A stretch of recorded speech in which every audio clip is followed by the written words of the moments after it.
আইও, OC এবং SDPO দিবাকর দাস এই তিনজন প্রেসার করে লিখিয়েছে তমলুক তাম্রলিপ্ত মেডিকেল কলেজের পোস্টমর্টমের ডাক্তার। এ কথাটা আমি আজকে 2 মাস ধরে কন্টিনিউয়াস বলে আসছি। আপনাদেরই কেউ কোনো চ্যানেল তৃণমূলের লোকদের দিয়ে বলাচ্ছে আমি একটা অপঘাতে মৃত্যুকে হত্যা বলে চালাচ্ছি, রাজনীতি করছে। আজকে এটা প্রমাণ হয়ে গেল। বিরোধী দলনেতা যেই থাকুক না কেন এই পোস্টটার গুরুত্ব রয়েছে। আমি যা বলি খোঁজ খবর দায়িত্ব নিয়ে বলি।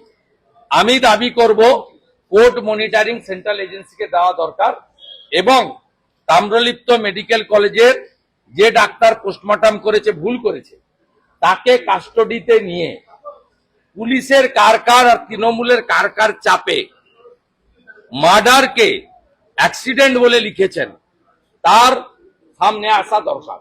এটা ভয়ঙ্কর, এটা মানবাধিকার লঙ্ঘন এবং বিএনএস কে বুড়ো আঙুল দেখানো। এই জিনিস বাংলাতে বরদাস্ত করা উচিত।